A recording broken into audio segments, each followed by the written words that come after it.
সময়টাকে উৎসব এর মাধ্যমে কাটালে সারা বছর ভালো থাকা যাবে, সুখে থাকা যাবে, স্বাচ্ছন্দ্যে থাকা যাবে, উৎসবে থাকা যাবে। এই ভুল বিশ্বাস এবং এই কুসংস্কারাচ্ছন্ন আকীদার উপর ভিত্তি করে সেই অগ্নিপূজকরা তারা বছরের প্রথম দিনকে উৎসবের সময় এবং উপলক্ষ হিসাবে স্থির করলো। এটা ছিল আজ থেকে বহু হাজার বছর আগের ঘটনা। এটার শুরু এবং উৎপত্তি হলো ইরান থেকে। এরপর বহুকাল পর খ্রিস্টানরা এই কালচারটাকে ধারণ করলো।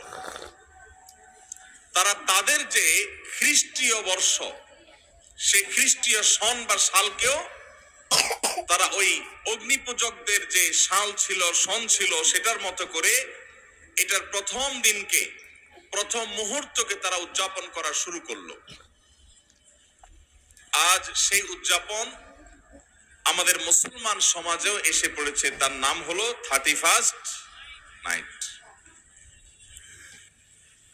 এই 31st নাইটের এই কালচার, এটা এসেছে অগ্নিপূজকদের কাছ থেকে, খ্রিস্টানদের ঘাড় হয়ে এখন সেটা মুসলমানদের সমাজেও বসবাস করছে, টিকে আছে। 31st নাইটের যে কালচার এবং সংস্কৃতি, এই সংস্কৃতির মূল থিমটা হলো সেই অগ্নিপূজকদের থিম, অর্থাৎ বছরের প্রথম মুহূর্ত,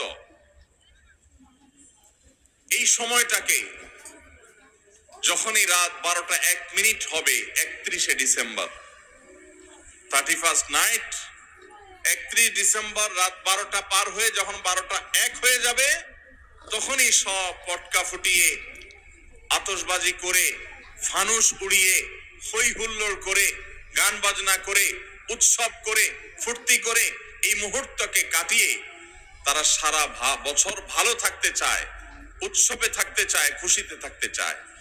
এই চিন্তাধারা, এই ধ্যান ধারণা এসেছে অগ্নিপূজকদের কাছ থেকে। আমরা মুসলমানের সন্তান, মুহাম্মদুর রাসূলুল্লাহ সাল্লাল্লাহু আলাইহি ওয়াসাল্লামের উম্মত, তার অনুসারী। আল্লাহর লাখ কোটি শুকর, আল্লাহ তাআলা এরকম কুসংস্কারাচ্ছন্ন, অযৌক্তিক, হাস্যকর, বাস্তবতা বিবর্জিত বিশ্বাস এবং কুসংস্কার থেকে আল্লাহ তাআলা আমাদের মুসলমানদেরকে হেফাজতে রেখেছেন, আলহামদুলিল্লাহ। আল্লাহ রাব্বুল আলামিন রাত এবং দিনের পরিবর্তন, বছরের মাসের পালাবদল করেন, মানুষ যাতে শিক্ষা গ্রহণ করে যে মানুষের পৃথিবীতে বেঁচে থাকার জন্য রাতের প্রয়োজন যেমন আছে, দিনের প্রয়োজন আছে, ঋতুর পরিবর্তনের প্রয়োজন আছে। এই সবগুলো মানুষের প্রয়োজনে আল্লাহ তাআলা দিয়েছেন। মানুষ সেখান থেকে শিক্ষা গ্রহণ করবে, দার্স হাসিল করবে, সেখান থেকে মানুষ আল্লাহ রাব্বুল আলামিনের কৃতজ্ঞতা আদায় করবে। এই জন্য আল্লাহ তাআলা এগুলো দিয়েছে। আল্লাহ তাআলা বছরের পালাবদল এই জন্য দেননি যে মানুষ সেটাকে ফুর্তি করবে, উৎসব করবে, উৎসব এবং ফুর্তি করে কাটাবে। ভাইরা আমার,